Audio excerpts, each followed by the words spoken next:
بسم الله الرحمن الرحيم. ازيكم يا شباب؟ عاملين ايه؟ يا رب تكونوا بخير دايما وبأحسن حال. هنتعلم مع بعض ازاي نقدر نشتغل على برنامج الاكسل، وده اول فيديو من سلسلة فيديوهات تعلم برنامج الاكسل. برنامج الاكسل ده برنامج مهم جدا. اي حد بيدور على فرصة كويسة في سوق العمل يحط الاكسل ده من اهم اولوياته، لازم يتعلمه. برنامج الاكسل وظيفته الاساسية التعامل مع العمليات الحسابية. طب عمليات حسابية زي ايه؟ هنقول عمليات حسابية زي الجمع والطرح والضرب والقسمة، دي العمليات الحسابية البسيطة. وكمان عمليات تانية كتير زي حساب الأجور ومرتبات الحوافز الخصومات. كمان تقدر تعمل جواه عمليات حسابية معقدة جدا زي الإحصائيات والحسابات الهندسية وحاجات تانية كتير يعني. مش بس كده، ده ممكن كمان تشتغل عليه شغل برمجة بقواعد البيانات، وده اللي بنسميه برمجة الإكسل. يمكن دي أكتر حاجة مديها الإكسل شهرة على مستوى العالم. يعني تخيل كده حضرتك لما تصمم برنامج أو سيستم لشركة أو مطعم باستخدام الإكسل طبعا وتشتغل عليه بنفسك. حاجة جميلة جدا يعني، مش أي حد هيقدر يعملها. وكل ده هنتعلمه مع بعض في الكورس بتاعنا إن شاء الله. في الكورس ده يا جماعة يعني الإكسل بالذات برنامج محترم جدا، برنامج يستحق كل التقدير. طب أول حاجة خلونا كده نتعرف على واجهة البرنامج. وبالمناسبة أنا هخاطب شخص ما يعرفش أي حاجة عن الإكسل، هبدأ معاه من البداية خالص من A to Z زي ما بيقولوا كده. تمام. زي ما انتم شايفين كده البرنامج عندنا بالشكل ده. احنا أول حاجة عايزين نعرف إيه الحروف اللي هي A B C D وهكذا، وإيه الأرقام دي، دول عبارة عن إيه. تمام. وإزاي نقدر نشتغل أو نستخدمهم في شغلنا. تمام. أول حاجة الحروف دي مثلا يعني حرف الايه ده عمود، دي عبارة عن عواميد، وكل عمود من دول ليه اسم، والاسم هو الحرف بتاعه. يعني العمود اللي واقف عليه ده عمود اف. تمام. ده عمود دي اللي هو الكولم، عمود سي، عمود بي، وهكذا. عمود كي، عمود ام، دي الاسامي بتاعت العواميد. نفس الحكاية في الحروف. يعني رقم واحد ورقم اتنين، الارقام دي قصدي. رقم واحد، رقم اتنين، رقم تلاتة، دي عبارة عن أسامي الصفوف. يعني الصف اللي أنا واقف عليه ده صف رقم ستة. تعالى برضو إيه نقرب الشاشة كده شوية. شايفين برضو علامة الزائد دي بتقرب إزاي، وعلامة الناقص بتصغر. تمام. عبارة عن زوم. فعندنا هنا كده إيه، ده صف رقم اتنين، صف رقم تلاتة. تمام. وبحدده بالطريقة دي، يعني بحدد الصف كله بالضغط على الرقم ذات نفسه. نفس الحكاية في العمود، لما بضغط على الحرف ذات نفسه انا كده بحدد العمود كله. طيب كده احنا عرفنا العمود وعرفنا الصف. فاضل حاجة ثالثة مهمة جدا، ايه هي؟ الخلية، السيل. الخلية هي المربعات اللي انتوا شايفينها دي كلها، دي كلها عبارة عن خلايا. طيب انا دلوقتي عايز اعرف زي ما عرفت العمود ده اسمه ايه والصف ده اسمه ايه، عايز اعرف الخلية دي اسمها ايه. فاحنا هنقول ايه؟ الخلية بتتعرف من ايه؟ هنقول اسم العمود في الاول، بعد كده اسم الصف. يبقى الخلية دي اسمها سي 4. الخلية دي اسمها ايه؟ سي 4. والخلية دي دي 3. والخلية دي A1. مثلا الخلية دي B2، B4، C2، E3، D6، C10، وهكذا. B6، A3، A4، A5، وهكذا. كده احنا عرفنا يعني عرفنا نطلع اسامي الخلايا كلها ازاي. اي خلية بقى هتقف عليها في شيت الاكسل كله هتعرف اسمها. تمام. ده هيساعدنا كتير في البروجكت بتاعنا، يعني لازم تعرف اسم الخلية ايه. تاني حاجة محتاجين نعرفوها، أنا دلوقتي عايز أحدد أكتر من عمود في وقت واحد. يعني أنا دلوقتي محدد عمود، حاجة عند العمود اللي جنبه أنا عايز أحدد العمود اللي جنبه، يبقى الاتنين مع بعض، الدي والإي. كده هضغط عليه هتلاقي راح. طب أنا عايز الاتنين يتحددوا، هعملها إزاي؟ ممكن أعملها بطريقتين. الطريقة السهلة إن أنا أمسك الدي وأسحب على طول أروح للإي، أروح للإف. دي الطريقة السهلة بالماوس. تمام؟ أهي تاخدها كده وتسحب، أنت بتحدد. طب انا افرض عايز احدد مثلا العمود A مع العمود H، مش هينفع اعملها كده، انا مش عايز كل اللي في النص ده. فهعملها ازاي؟ ادي عمود A، وهدوس على زرار الكنترول في الكيبورد، وادوس على اي عمود تاني انا عايز احدده، بغض النظر بقى هم لازقين في بعض بعيد عن بعض. فانا هدوس على الكنترول. تمام. واحدد العمود اللي انا عايز احدده. نفس الحكايه في الصفوف. ادي الصف اللي انا واقف عليه اهو، عايز احدد برضو صف 5 و6 و7 8 وهكذا. بدوس على الكنترول بس. حكايه بسيطه جدا. طيب ايه تاني؟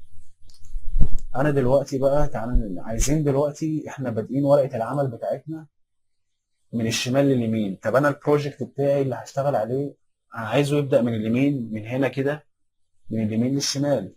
انا ما بكتبش انجليزي دلوقتي بالانجلش ولا حاجه، ان انا ابدا بالشمال. خلينا نبدا من اليمين احسن. طب هنعملوها ازاي الحركه دي؟ هنيجي قائمه في قائمه شايفين القوائم اللي فوق، هوم، انسيرت، بيج لاي اوت، شايفين القوائم دي؟ فاحنا هنيجي في قائمه بيج لاي اوت. تمام. هنيجي هنا في الايقونه دي اسمها شيت رايت تو ليفت، هندوس عليها. شايفين الشيت ايه اللي حصل له؟ اتقلب كله ناحيه اليمين اهي. خليه A B C شايفين كلها بدات من اليمين بعد ما كانت بادئه من الشمال. طب انا عايز ارجعها تاني للشمال اهي، شيت ليفت تو رايت اهي، رجعت تاني للشمال. تمام. فانا عايزها من اليمين للشمال اهي، شيت رايت تو ليفت. كده احنا هنبدا البروجكت بتاعنا من اليمين للشمال. حلو الكلام. حلو الكلام. طيب تعالى، شايفين الشيتات اللي تحت دي؟ فانا ممكن ازود اكتر من شريط، من اكتر من شيت بالطريقه دي. بالزائد دي انا بزود اكتر من شيت. عندنا شيت واحد، شيت اتنين، شيت تلاته، وهكذا. تمام. فانا دلوقتي عايزين خلينا شيت واحد هنا وشيت اتنين. انا دلوقتي العمود ده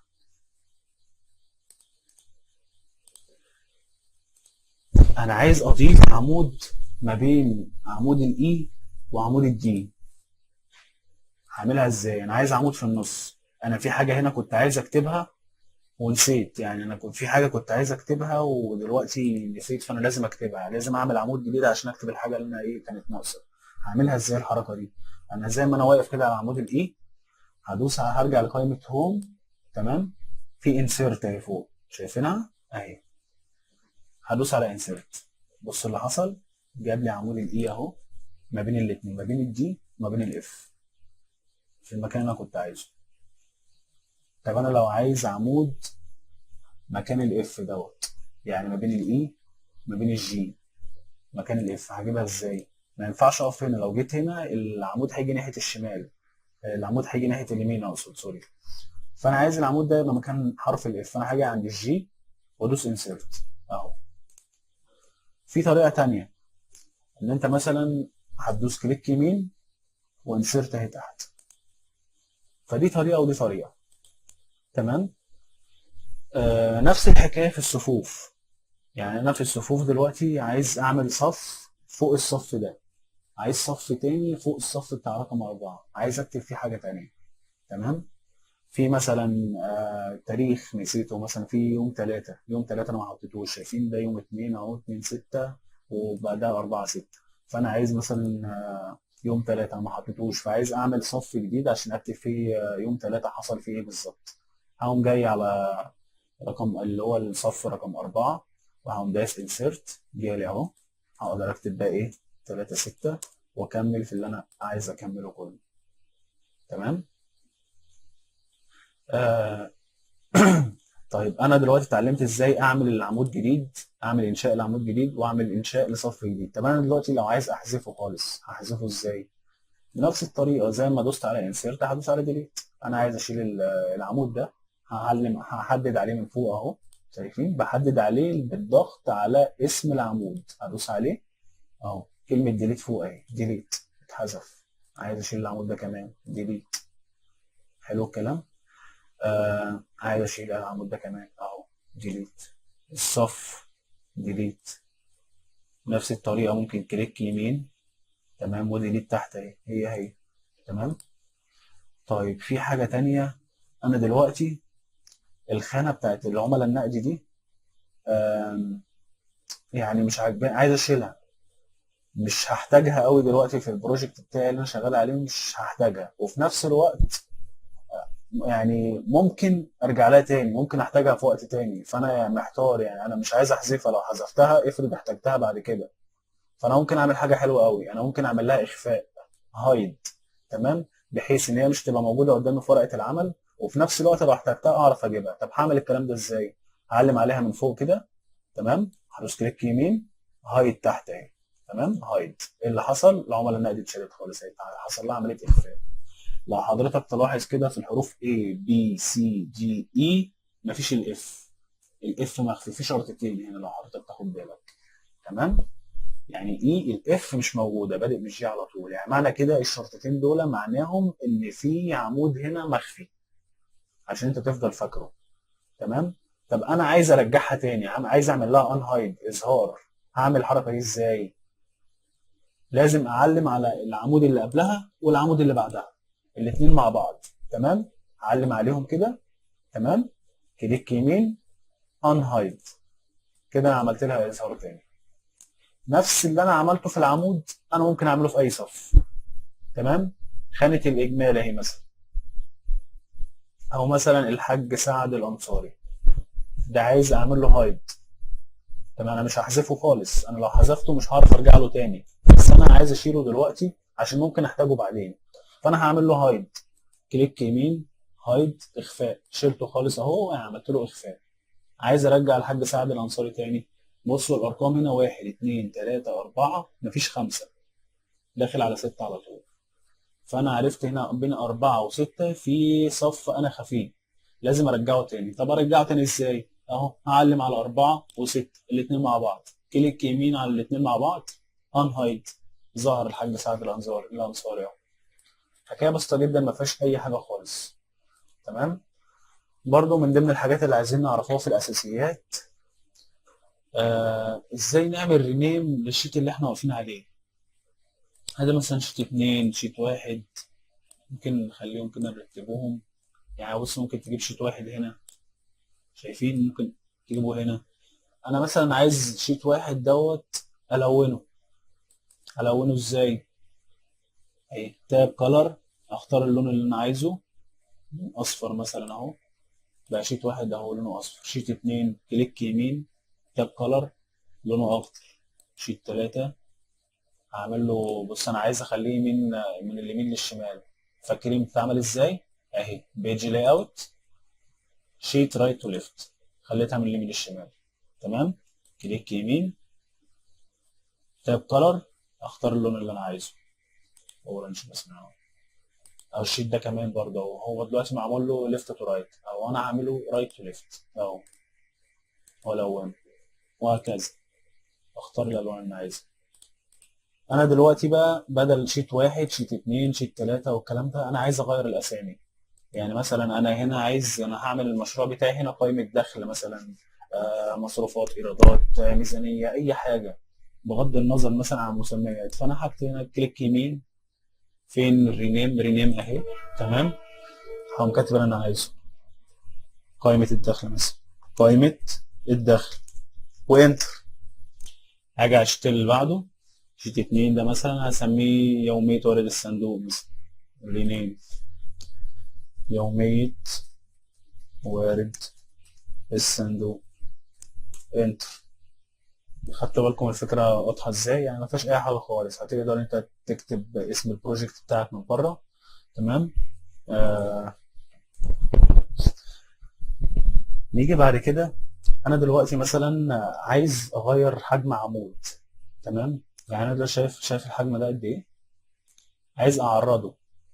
هاجي عليه كده بالحرف، اول ما تيجي علامه الزائد السوداء دي، او ماسك كده بالماوس ساحب وسحبه ناحيه الشمال. شايفين عرض العمود بقى عامل ازاي؟ وسع معايا. عايز اصغره تاني، هجيب نفس الطريقه، شايفين؟ اكبره تاني مثلا بحجم مناسب اهو. في طريقه تانية مثلا، اللي هي انا عايز العمود دوت يبقى بنفس الحجم بتاع الارقام اللي موجوده جواه، ولا اكبر ولا اقل. فهعملها ازاي؟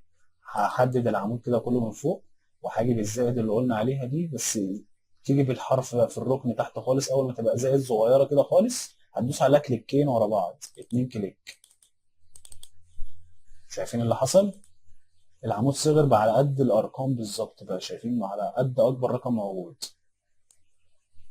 نفس الحكايه هنا مثلا لو انا عملتها، هيصغر، هيبقى على قد الحاج سعد الانصاري كده، ايه، في الحرفين بتوعه بالظبط اهو. بصوا شايفين؟ كليكين. اللي حصل العمود كش بقى على قد اكبر كلمه موجوده، واخدين بالكم؟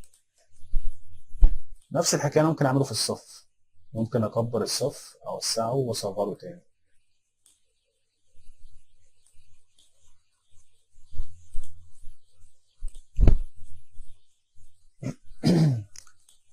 في بقى من ضمن الحاجات المهمه جدا في البرنامج بتاعنا الاكسل، الطرق السهله اللي تقدر تشتغل بيها. ايه هي الطرق السهله دي؟ الاختصارات.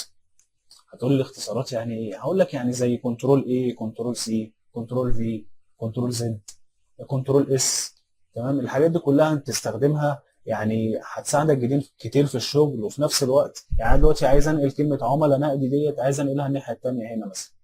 لسه هروح بقى على عملاء نقدي، هدوس كليك يمين وكوبي، وبعد كده هاجي هنا ادوس كليك يمين وبيست فيلم. فعلى ايه كل ده؟ فانا ممكن ايه بكل بساطه اجي عند عملاء نقدي، كنترول سي، اجي هنا كنترول في، اتنقلت على طول اهي، وهكبر العمود على قدها بكل بساطه. كنترول سي يعني كوبي، كنترول في يعني بيست. تمام. بنفس الطريقه مثلا كنترول اس، يعني ايه كنترول اس؟ يعني حفظ، سيف. لازم على طول، طول ما احنا شغالين كل دقيقه مثلا صوابعنا على الكيبورد كنترول اس، كنترول اس، كل شويه كنترول اس، كل دقيقه مثلا. ليه؟ افرض النور قطع، حصل اي حاجه، الجهاز اللي انت شغال عليه هنج، ما يبقاش البروجكت بتاعك كله راح على الفاضي لو انت ما سيفتش. لازم تسيف اللي انت شغال عليه كده اول باول. تمام. ممكن تسيف بطريقه ثانيه، شايفين دي سيف اهي، العلامه دي معناها سيف. فانت ممكن تروح عليها تضغط كليك، يا اما بصبع كده كنترول اس وانت شغال من ضمن الكتابه اللي انت عمال تكتبها. تمام.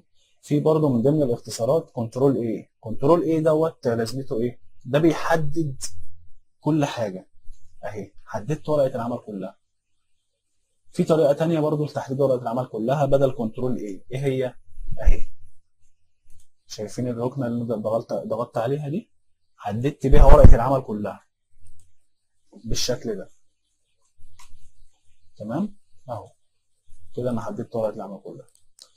طيب انا عايز ارجع في الامر اللي انا عملته، يعني الكوبي اللي انا عملتها دي عايز ارجع فيها تاني، او انا اتلخبطت في حاجه معينه وعايز ارجع فيها، او عامل ايه؟ كنترول زد اهو، كنترول زد بيرجع لي في الاوامر تاني بكل بساطه.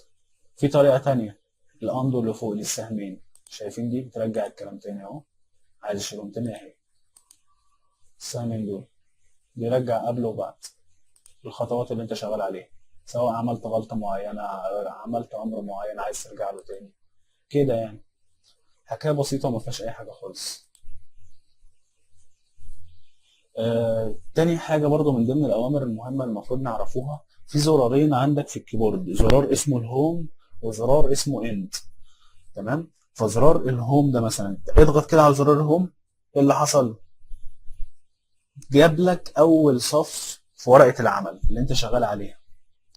اول صف انت واقف هنا مثلا، انت البروجكت بتاعك كبير، يعني انت عمال تكتب حاجات وبتاع، فالدنيا انت دلوقتي واقف هنا انك عايز بقى تروح لاول صف عندك هناك. هتروح ازاي؟ بكل بساطه، بدل ما تيجي هنا وتقعد تسحب وتروح وبتاع، او ممكن تيجي بالاسهم بتاع الزراير، الاسهم بتاعت الكيبورد، فانت ممكن بكل بساطه تدوس على زرار هوم.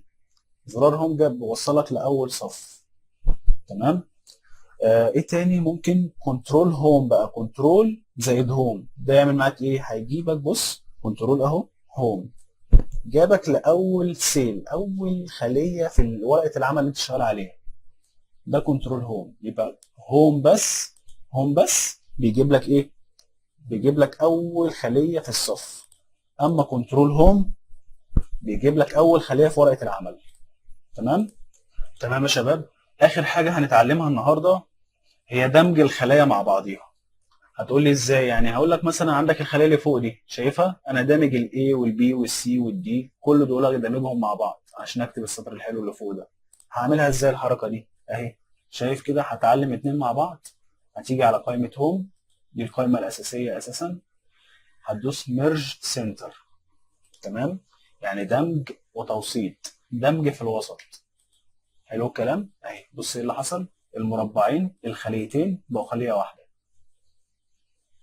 تمام. نوضحها برضو بالبورد اهو، بكل بساطة. برضو هنا نعمله هنا خلية عشان توضح. شايفين؟ دي خلية ودي خلية، شايفين؟ انا عايز ادمجهم مع بعض، هعمل ايه؟ لازم احدد الاتنين مع بعض، اجيب كده بالماوس واضغط عليه واسحب. تمام. اقوم دايس ميرج سنتر. إيه اللي حصل؟ الاتنين اتحددوا بقى واحد. تمام. نفس الحكايه في العمود اهو. تمام. الاتنين اتحددوا بقى واحد، مش شرط صف بس. نفس الحكايه بقى ممكن تبقى اكتر من خليه واكتر، يعني اكتر من عمود واكتر من صف. ممكن كده مثلا دي كلها اعمل لها ميرج اهو. ميرج يعني دمج، بدمج كذا خليه مع بعض حسب متطلبات ورقه العمل معايا ايه. ادمج براحتك بقى، انت شغال دلوقتي حسب المشروع بتاعك ايه، فانت بتعمل له ميرج.